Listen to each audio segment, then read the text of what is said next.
China engaging with the world, mutual respect, cooperation and multilateralism, dialogue instead of conflict, economic development and global initiatives. How is China's foreign policy shaping the world? Welcome to our special program, Policy Time, China and the World. I'm Mike Walter. Tonight, we'll take a look at an in-depth look at China's foreign policy. What are China's goals? How does China view the world? During the country's most prominent annual political event, the Two Sessions, Foreign Minister Wang Yi spoke with the media about his vision for 2024. The conference hall was packed as Chinese Foreign Minister Wang Yi reviewed China's foreign policy during the ongoing Two Sessions. Wang Yi touched upon China's relations with major countries as well as regional hotspot issues amid global tensions and crises in Gaza, Ukraine, and elsewhere. Wang Yi said despite the turbulence the world is facing, China will continue to be a force of peace and stability. He described the situation in Gaza as a human tragedy and civilizational disgrace, adding that nothing justifies the protraction of conflict and the killing of civilians. 生命没有贵贱之别。 There is no distinction between noble and humble lives, and life should not be labeled as per faith or religion. The failure to end such a humanitarian disaster in these times, in the 21st century, is a tragedy for humanity and a disgrace for human civilization. On ties with the United States, Wang said Washington should take an objective and rational view of China's development and honor its commitments on China-U.S. ties. The relations, according to Wang, have improved since last year's meetings between the two presidents in San Francisco. However, the Biden administration's latest move to curb Chinese electrical vehicles shows the seriousness of challenges in stabilizing one of the world's most important bilateral relations. The challenge for the U.S. comes from within, not from China. If it is obsessed with suppressing China, it will only hurt itself. As for the EU, Wang announced that China will adopt a visa-free policy for 6 European countries, including Switzerland, Ireland, and Austria, starting March 14th. In a clear signal that China is willing to strengthen ties, Wang Yi said the EU should consider China as a partner, but not as a competitor or rival. On artificial intelligence governance, Wang said China's contribution aims to ensure benefits for all, apart from safety and fairness. Cooperation among major countries is important, he said, and is helping developing countries in their efforts at making progress. Wang said China will soon submit to the UN a draft proposal on establishing international cooperation to enhance technology sharing and leaving no country behind. For the most part, China's Two Sessions usually focus on the country's domestic policies, but there's always an intense global scrutiny of the proceedings, especially on the direction of Chinese foreign policy. Well, this nearly 2-hour session is being closely watched at home and abroad, as Beijing's diplomacy has become increasingly influential in recent years, from its successful mediation of a rapprochement between rivals Saudi Arabia and Iran to its continued push for peace in Ukraine and Gaza. Foreign Minister Wang Yi says China will continue to act as a responsible power to help build a community with a shared future. Dongxue, CGTN, Beijing. Martin Jacques is the author of the book, When China Rules the World, the End of the Western World and the Birth of a New Global Order. He's an expert on China. I spoke with him earlier to get his thoughts on Chinese diplomacy. I think that China's foreign policy can probably be summed up in terms of seeking to ensure peace in the world. It seeks relations with all countries, and it has a particular emphasis on its relationship with the developing world, which I think is central to Chinese foreign policy. And yet, it seems like when most people look at foreign policy, when it comes to China, they look at China's relationship with the United States. And Wang Yi, of course, talked about that. You know, the U.S. imposing restrictions on semiconductors, talking about legislation to perhaps ban TikTok. And he was asked about that, and his response was, if the U.S. says one thing and does another, where's its credibility as a major country? If it gets jittery whenever it hears the word China, where's its confidence as a major country? It looked as though relations between the United States and China perhaps on the mend after the meeting between President Xi and Biden in San Francisco. Where is that relationship today, do you think? Well, I think that the November summit was a positive because, let's face it, relations felt really as if they were in free fall. There were no serious discussions taking place, and anything seemed as if it might blow the relationship further off course. So I think that was an important moment because it sort of drew a line under that free fall period. But it's also clear that it hasn't really created a new kind of harmony between the two countries. There's still a lot of distrust. Things aren't as bad as they were, but they're not that much better either. And, we're presented, I think, with the continuing phenomenon, which in my view is going to last a long time, which is basically the US and China don't have a good relationship because the US shifted its attitude towards China from one of relative cooperation and partnership to one where it regarded China as a threat. And ever since then, one way or another, really, the United States has perceived China to be toxic, really. We're living in a polarized world, and when you look at what's going on right now on the world landscape, you've got a war in Ukraine, another in Gaza, and the foreign minister says the failure to stop Israel's war on Gaza is a tragedy for humanity and a disgrace for civilization. He also said that Beijing is going to continue to maintain an objective and impartial position on Ukraine and urged peace talks there. Can China move the needle when it comes to these conflicts, and if so, how? Well, I think potentially China can. And one of the interesting things in 2023 was that China really tried to press a situation where it could find ways of solving problems, of bringing conflicting sides together and so on. I mean, one classic example of that was obviously the rapprochement between Saudi Arabia and Iran. But that was not the only thing. There was the long conversation between Xi and Zelensky and so on. So China does, I think, have that possibility. And I think China, judged by last year, is very anxious to develop its position as I'm going to jump a step really and say as a global leader, as a global conciliator. So I think the important thing on the Palestinian question is that China's actually come out very strongly against Israel's aggression, and I would certainly call it that and more, in Gaza, and has expressed its solidarity with Palestine. It's called for a big peace conference to lay the foundations for a two-state solution and so on.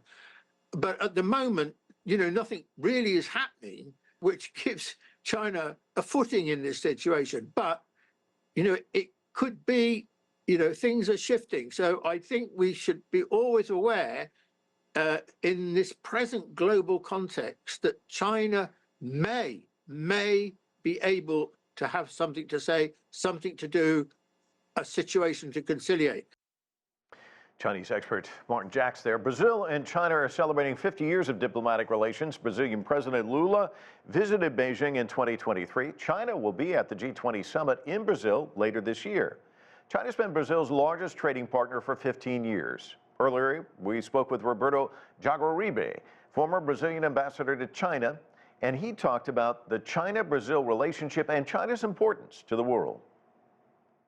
Well, I think it's a very solid relationship based on pragmatism, on common visions on global problems, on the understanding that multilateralism is the solution for most of the world's problem, and of course, on a natural economic complementarity.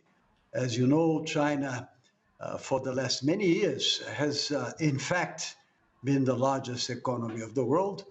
But in spite of that, it is not self-sufficient in many very significant aspects, most of which are in areas where Brazil presents a very competitive offer, both in terms of price and in terms of volume. And this, of course, is a natural complementarity on energy, on foodstuffs, and on some minerals, which are China's essential imports. The rise of China is the most relevant phenomena of the latter part of the 20th century and the beginning of the 21st century. I think the rise of China is good for the world and is good for Brazil. It's good for Latin America, it's good for Africa, it's good for the world in general, because it creates different alternatives, it presents us with more options, and of course, it gives a certain sense of balance and a better way to an effective multilateralism, which in our view depends on the ability of having a multipolar system. A unipolar or bipolar system is not conducive to effective multilateralism. You need to have a much more multipolar world in order to be able to achieve that objective. And I think that China helps shape the world in this direction. And it also helps generate different opportunities, especially for developing countries. Let's continue our discussion about China's foreign policy. Let's bring in our panelist from Beijing. Victor Gao is chair professor at Soochow University. From Boston, Jorge Heine is a research professor at Boston University and a former Chilean ambassador to China. And Brian Becker is joining us from New York. He is the executive director of the Answer Coalition. A warm welcome to all of you. Victor, we heard our reporter Dong Shui mentioning earlier in the broadcast that the two sessions usually focuses on domestic policies, but I covered it a few years back, and I got to tell you, when the foreign minister comes in for this press conference, the journalists from all over the world are packed like sardines in that room, kind of hanging on every word. They're asking him all kinds of questions. It's also a major focus of the two sessions. What were your takeaways? Thank you very much for having me. Yes, indeed. Foreign Minister Wang Yi's press conference, which lasted for more than 90 minutes, and during which he answered more than 21 questions from both domestic and international media, was the highlight of this National People's Congress and the CPPCC session, partially because it was decided that this year, after the end of the NPC session, there will no longer be the Premier's press conference, leaving Wang Yi's press conference, in my judgment, as the most important press conference or engagement with the media, even though there have been added more channels of communication between ministers, other CPPCC members, MPC delegates, etc., with the media in general. That's number one. Number two is that the fact that Mr. Wang Yi addressed all these important issues like China-US relations, China-Russia relations, all the hot issues in the world today, to me, he seemed like the great statesman on the one hand, a great diplomat on the other hand, and then he sounded like a philosopher.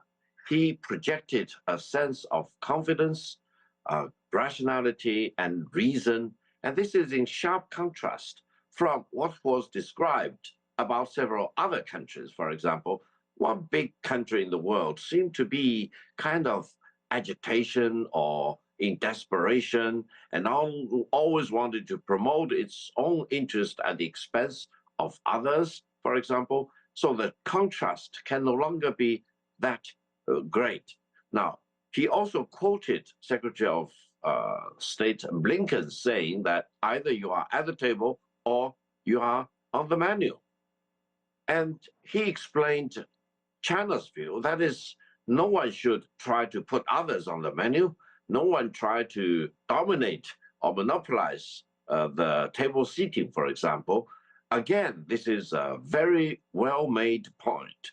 And I think anyone who cares to listen will see that Mr. Wang Yi and China projected one version for the world, which is built on peace, stability, development, cooperation, treating all countries like equals, versus the other one, which is built upon domination, control, monopoly, and ruling above others, putting yourself on top of all the other countries. Now, I think the world now has a choice which version of the future you want to follow.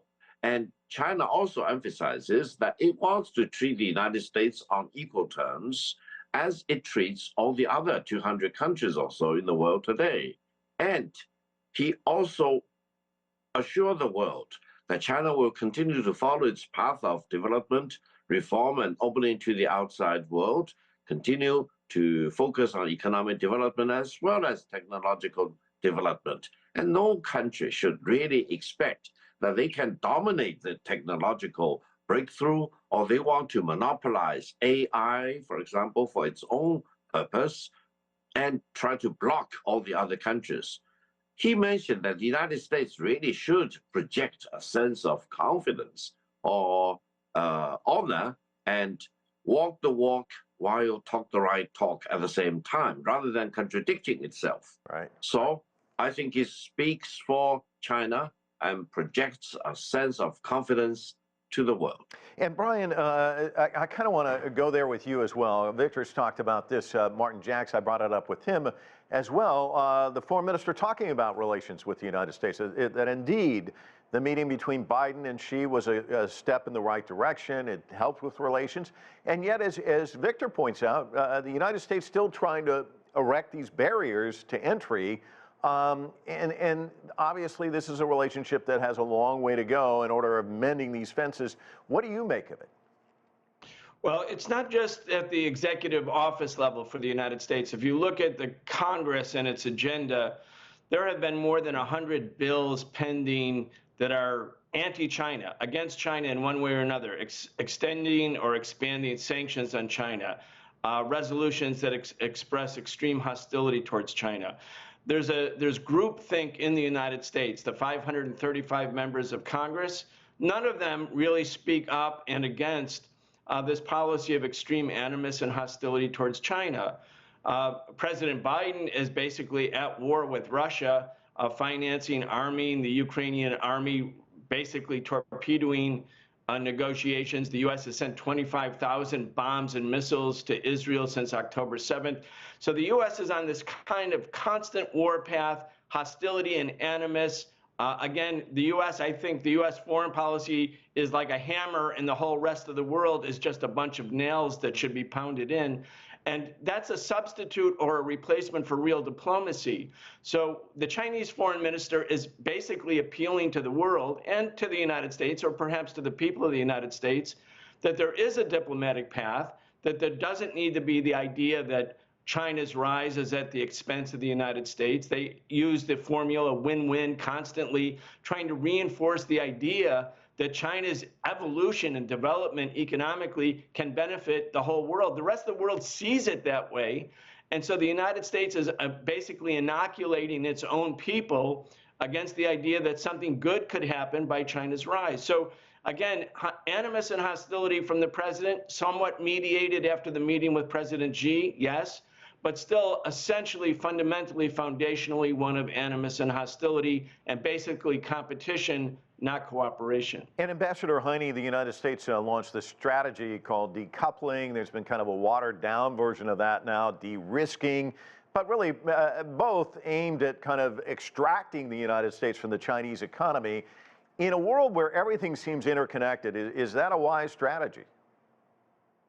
I am not sure it is. I think what we are seeing, and I'm very concerned about this, I think we are moving towards what some have called de-globalization. Much of the progress that has been made in the world since 1980 is related to globalization, a more integrated world, a more interdependent world that has allowed, hundreds of millions of people to leave poverty behind. Now there's this move towards a fragmented world, which it seems to me is really a step backwards. We have all benefited, not just in the Northern Hemisphere, around the world, in China, in India, in South America, from free trade, from freer markets, from great economic integration. So this attempt to fragment the world, to break up the world economy in distinct sectors, to me, is a great mistake, and it's a great danger. And it seems to me we ought to push back against that. China is pushing back against that. Many countries in the global south are pushing back against that. For many years, for decades, basically since the end of World War II. We were told by Washington, by London, by Paris, by Bonn and then Berlin that free trade was the way forward.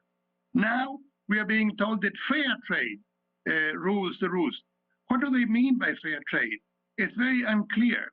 So it seems to me we are really at a juncture in which we ought to keep committed to one world, not to this fragmented world that we are being sold now. And Ambassador Heine, can you talk about Chinese relations with Latin America? Because there certainly have been some benefits that people have been able to witness in this region as a result of this relationship, not just for Latin America, also obviously for China as well. Of course. Well, let me just give you one number. For South America today, not Latin America, South America today, China is the #1 trading partner.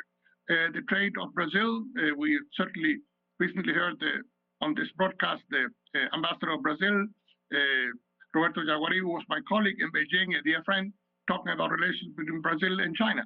Brazil and China today trade $158 billion. My own country, Chile, last figures I saw, $68 billion in trade with China, with a trade surplus for Chile, with a trade surplus for Brazil. So there is no doubt that China's presence in Latin America in general and in South America in particular has been a very positive force for more trade, for more investment, for more progress. And Victor, we're seeing it, as he just described it, also with the Belt and Road Initiative, more infrastructure. This is a region that certainly needed that, and they benefited from this relationship. How has China benefited? Talk to us about this relationship. Well, for China's engagement with South America and Latin America in general, and as well as with all the other parts of the world, China has been promoting, for example, the connectivity projects, trade, greater exchanges of people. Now, it's mutually beneficial. Now, for China, if you focus only on China, well, China could import more resources and goods from these countries, and people-to-people exchanges benefit both China and the other side of the equation. Exchange of people includes Chinese tourists visiting all these countries and students going there to study. And I think with greater exchanges among the people, you have a better understanding of each other, and it contributes to peace and stability, good relations between and among nations. And China's ultimate goal is to promote peace and stability throughout the world so that mankind as a whole will be able to enjoy a better version of the world. That is the common future for mankind as a whole. So it is philosophical, it is political, but it's based on economic development, exchange among people, and consolidating economic relations of all kinds. This is not what some Western countries label as neo-colonialism. No, there is no violence, there is no geopolitical motivation. I think it's based on mutual respect and willingness on both sides to engage with each other. And the ultimate litmus test is the practice and the result. Whether you contribute to bilateral trade, like Ambassador Heine just now mentioned, between China and Chile and all the other countries in Latin America or South America. And I think this trend will continue because people in all these countries know that the taste of the pudding is in eating it. If you keep talking about geopolitical rivalry without delivering any economic benefits to the people, to these countries, well, people will realize sooner or later, and most likely sooner, that you are not having a real motivation, you are not caring for the economies of these countries, and you do not care about people-to-people exchanges in peace and stability with each other, respecting each other.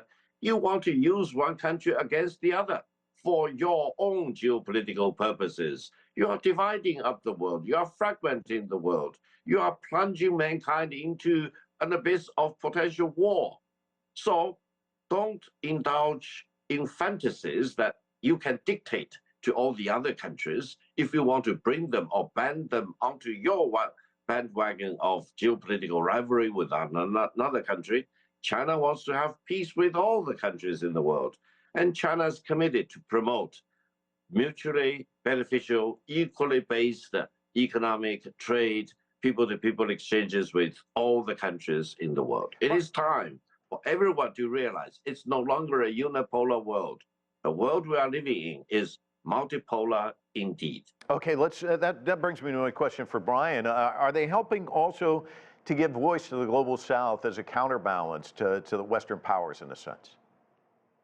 Oh, absolutely. I think that the expansion of BRICS and the desire by so many countries in the global South to join BRICS is nothing more than a desire to have some alternative to basically Western domination. And by Western, I mean the United States in particular, but also Britain and France and Germany. The global South, the developing world, that part of the world, which is the majority of the population of the world, the people who lived either under colonization or semi-colonization, whose own economic development was retarded based on the exploitation by Western countries, they want to grow, they want to develop, and they want to be able to live in a world where they're not being dictated to. And what China is offering is a second pole.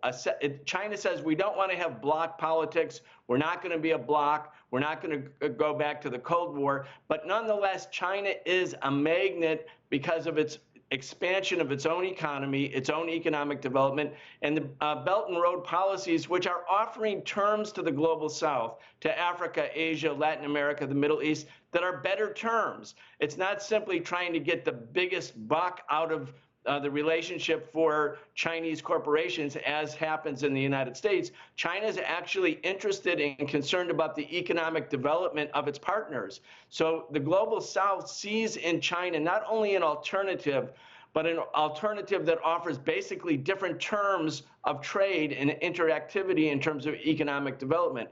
This is wildly popular in the global South. When you look at what happened with when Russia invaded Ukraine in 2022, I think the U.S. felt that this was going to be it, that Russia would be destroyed, that its sanctions would be sort of canceling the Russian economy, and that China would be forced into a corner. Well, the rest of the global South doesn't want to have that kind of a world. They want a multipolar world. Even if they don't agree, for instance, with Russia's invasion of Ukraine, that's not the most important thing to them. So I think China is the game changer for the global South. Brian and our other guests, thank you so much for your insights. It's been a great discussion, but we're going to have to leave it there. And we hope you enjoyed our discussion. I'm Mike Walter from Washington, D.C. Thank you so much for watching.